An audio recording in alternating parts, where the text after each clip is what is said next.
Hello friends, जय माता दी। कैसे हैं आप सब दोस्तों? बीते 15 दिनों से हम सभी पितृपक्ष मना रहे हैं और पृथ्वी की परिधि में जो पितर पधारे हैं उनकी अमावस्या के दिन विदाई होगी। विशेष तर्पण होगा। भोजन आदि के साथ अपने अपने वंशजों को राजी खुशी एवं सुख समृद्धि का आशीर्वाद देते हुए वे अपने गंतव्य के लिए पितृलोक को प्रस्थान करेंगे। सर्वपित्र अमावस्या है और महालया के साथ ही पितृपक्ष समाप्त हो जाएगा और इस दिन पितरों को विदाई देने से साल भर घर में खुशहाली बनी रहती है। तो लेकिन बहुत लोग कंफ्यूज होते हैं कि पितृ विसर्जन होता क्या है, पितरों को कैसे विदा किया जाता है। तो इस दिन पहली बात बता दूं, शनिवारी अमावस्या पड़ रही तो अपने आप में बहुत ही विशिष्ट है। और अमावस्या तिथि की शुरुआत वैसे तो 13 अक्टूबर 2023 में हो जाएगी रात को 9:50 पर और अगले दिन 14 अक्टूबर को रात 11:24 इसका समापन होगा। इसलिए भ्रम में ना आए, कुछ गलत झूठे ज्योतिष जो बने फिर रहे हैं वो आज के दिन यानी 13 तारीख को पितृ विसर्जन करने कह रहे हैं। ऐसा बिल्कुल भी ना करें, शुभ मुहूर्त में ही पूजन करें। इससे पितृ के साथ साथ शनिदेव का भी आशीर्वाद मिलता है। 14 अक्टूबर के दिन शनिवार को साल का दूसरा और अंतिम सूर्य ग्रहण भी लग रहा है। ये कंकण आकृति सूर्य ग्रहण भी होगा। हालांकि सूर्य ग्रहण भारत में नहीं दिखाई देगा और इस ग्रहण का सूतक काल भी मान्य नहीं होगा। जिन देशों में दिखाई दे रहा है, जो मुझे सुन रहे हैं, वो 12 घंटे पहले ही सूतक का मान रखें और सूर्य ग्रहण में पूजा पाठ आदि नहीं करें। लेकिन पितृपक्ष की अमावस्या के दिन सूर्य ग्रहण लग रहा है तो आपको बता दूं, सूर्य ग्रहण में श्राद्ध करना सर्वश्रेष्ठ माना गया है। श्राद्ध कर्म पर कोई प्रभाव नहीं पड़ता, उल्टा ग्रहण में श्राद्ध करना बहुत बहुत पुण्यदायी होता है। सूतक काल या ग्रहण के समय पितरों का श्राद्ध कर्म, तर्पण विधि, पितरों के नाम से दान पुण्य, गौ माता का चारा दान आदि करने से पितृ दोष समाप्त होते हैं और पितरों के साथ साथ देवी देवताओं का आशीर्वाद प्राप्त होता है। इसलिए घबराने की जरूरत नहीं है। जिस तरह से श्राद्ध किए करते हैं सेम तरह से श्राद्ध होता रहेगा। बिना डर के आप श्राद्ध का कार्य कर सकते हैं। 3 शुभ मुहूर्त है। कुतुब मुहूर्त है 11:44 से दोपहर को 12:30 बजे। रोहिणी मुहूर्त है दोपहर को 12:30 से 1:16 तक और अपराह्न काल है दोपहर को 1:16 बजे से 3:35 तक। और शनिवारी अमावस्या है तो विशेष रूप से बहुत चमत्कारी है। 16 श्राद्धों में तिथि श्राद्ध के बाद जब पितृ विसर्जनी अमावस्या आती है तो आज के दिन कम से कम आपको हाथ में तिल और जौ युक्त जल धारा से पितरों की अखंड तृप्ति के लिए तर्पण जरूर करना चाहिए। पितृपक्ष में अगर पूर्वजों का तर्पण श्राद्ध नहीं किया जाए तो सर्व पितृ अमावस्या पर तिलांजलि करके उनको विदा करना चाहिए। अगर आप किसी कारण से पूरे पितृपक्ष में कोई भी आपने श्राद्ध नहीं किया है या कोई ऐसे मृत हैं जो आपके परिजन जिनकी तिथि आपको याद नहीं है, किसी भी कारण से आप उनके निमित्त पिंडदान आदि नहीं कर पाए या आपको कुछ पता नहीं है, तो अपने भूले बिसरे हुए पितृ हैं उनके नाम का भी श्राद्ध, तर्पण, गौ चारा दान आदि आप इस दिन कर सकते हैं। पितृपक्ष का आखिरी दिन है और पितृ विसर्जन तर्पण आदि करके ही आपको भोजन ग्रहण करना चाहिए।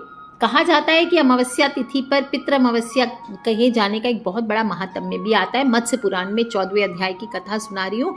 पितरों की एक मानस कन्या थी, उसने बहुत कठिन तपस्या की और उसे वरदान देने के लिए कृष्ण पक्ष के 15वें दिन पर सभी पितरगण आए। इसमें वह कन्या बहुत ही सुंदर अमावसु नाम के पितर को देखकर आकर्षित हो गई और उनसे विवाह करने की इच्छा करने लगी।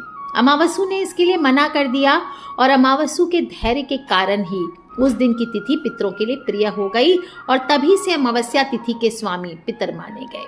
पिता कुल की 3 पीढ़ियों का, नाना कुल की 3 पीढ़ियों के पुरखों का स्मरण करें। उनके साथ समस्त पितरों को तर्पण का जल तृप्ति के रूप में मिलता है। स्नान करें, नदियों में तीर्थों में स्नान करें, पिंड दान करें।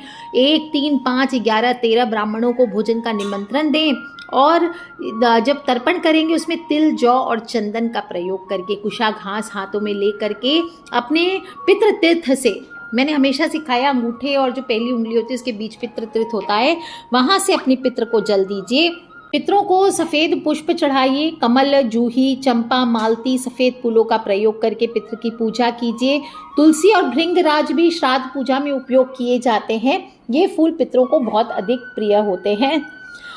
और रोली नहीं चढ़ाएं। रोली रजोगुनी होती है, इस कारण पितरों को नहीं चढ़ती है, इस बात का ध्यान रखें।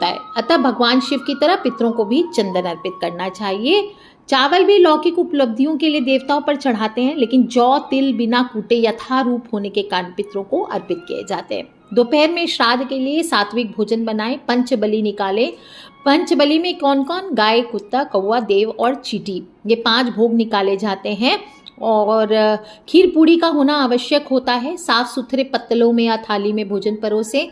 केले या तोरी के ताजे पत्ते होते हैं तो उसमें भी भोजन प्रसाद परोसना बहुत शुभ माना गया है। और पहले 5 पंचबलि निकाले अलग अलग 5 पत्तों में, और वैश्व बलि भी कहते हैं इसको, निकालनी चाहिए। जो भी भोजन बनाएंगे साधारण शुद्ध होना चाहिए।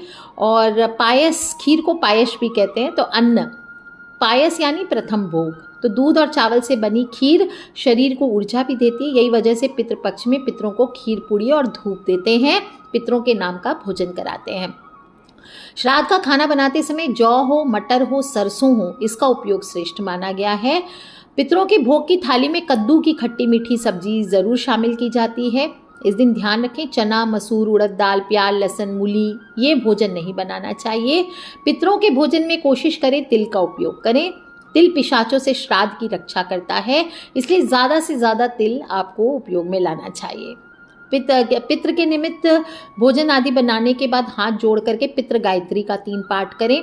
ब्राह्मण को दान दक्षिणा, ब्राह्मण को फिर भोजन कराएं, और ब्राह्मण को भोजन करा के वस्त्र, दक्षिणा आदि जो आप दे सकते हैं वो दीजिए। इस प्रकार से पितृ का विसर्जन किया जाता है और पितृ अब तृप्त होकर के पितृलोक को जाते हैं। अगर ब्राह्मण न मिले तो बहन हो, दामाद हो, भांजा हो, इनको भी आप बुलाकर भोजन आदि करा सकते हैं। और दोस्तों, इस तरह से उनको विदाई देनी चाहिए ताकि उनकी आत्मा को बल मिल सके और वो पितृलोक में संतुष्ट रहे।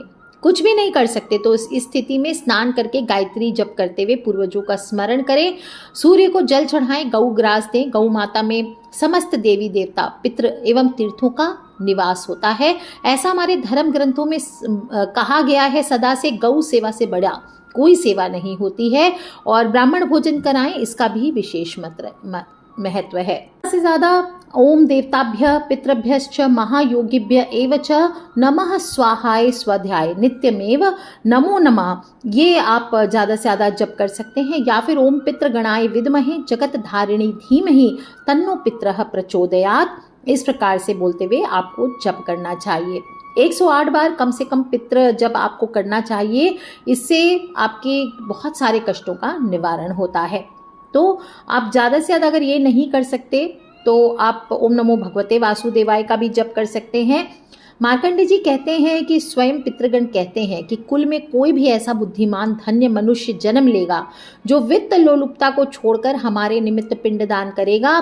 संपत्ति होने पर जो हमारे उद्देश्य से ब्राह्मणों को धन धान्य वस्त्र आदि सामग्रियों का दान करेगा, गौ माता का दान करेगा, गौ माता को चारा का दान करेगा, और केवल अन्न वस्त्र मात्र वैभव होने पर श्राद्ध काल में विनम्र चित्त से भक्ति कर श्रेष्ठ ब्राह्मणों को यथाशक्ति भोजन कराएगा।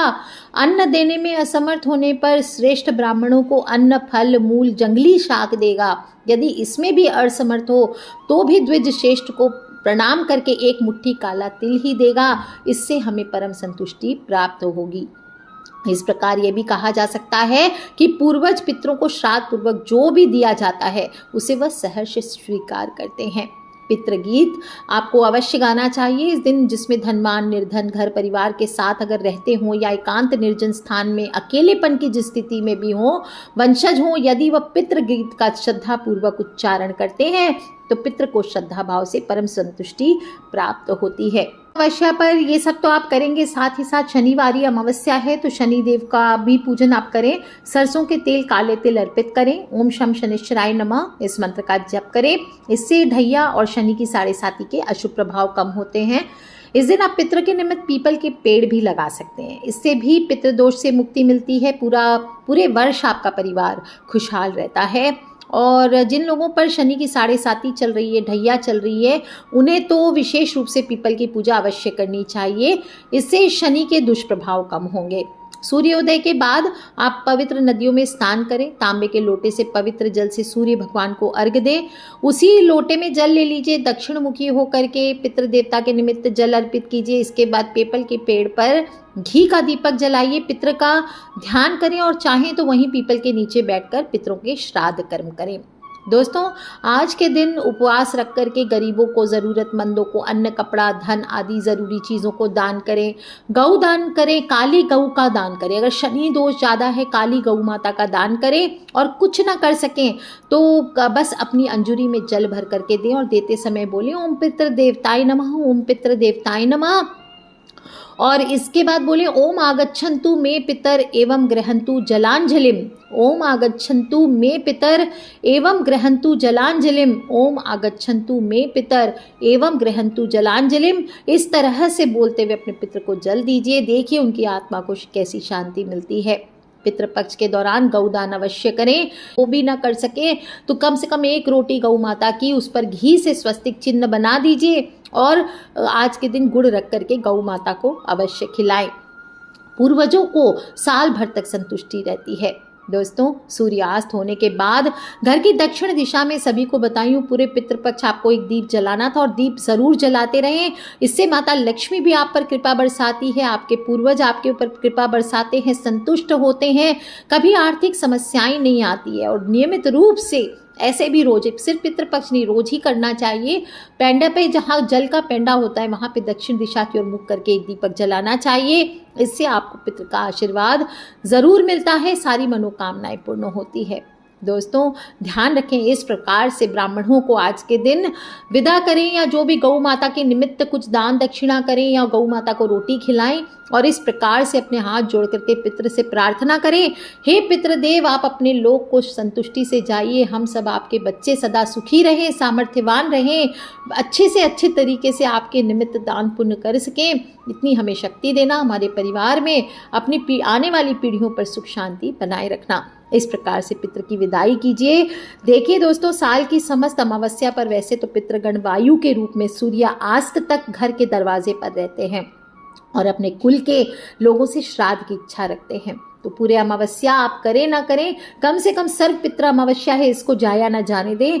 इस दिन अपने पितृ की पूजा अवश्य कीजिए, उनके निमित्त दान पुण्य कीजिए। इससे आपकी भी उम्र बढ़ती है, उनके भी जीवन में संतोष आता है और परिवार में सुख समृद्धि बढ़ती है। तो कर लीजिए उपाय दोस्तों। और सूर्य ग्रहण है तो सूर्य ग्रहण का भान रखते हुए ध्यान रखें, सूर्य ग्रहण इसका असर पूरी पृथ्वी पर पड़ेगा, हालांकि दिखाई बहुत कम जगहों पर पड़ेगा, पर सभी राशियों पर असर पड़ेगा। आने वाले वीडियोस में बताऊंगी कि ये सूर्य ग्रहण आपकी राशियों के साथ क्या करने वाला है और क्या आपको उपाय करने हैं। तो कर लीजिए उपाय दोस्तों, खिलखिलाते रहें, मुस्कुराते रहें। अपने फ्रेंड्स, फैमिली, मम्मी पापा, भाई बहन, बच्चों से ये छोटा सा उपाय मैंने बताया है, रोटी पर स्वस्तिक बना करके गुड़ रख करके आपको खिलाना है गौ माता को। इस प्रकार से पितृ की विदाई करनी है। तो कर लीजिए उपाय दोस्तों और सभी फ्रेंड्स, फैमिली, मम्मी पापा, भाई बहन, बच्चे सभी लोगों से इसे शेयर करना बिल्कुल ना भूलें। आज के लिए इतना ही।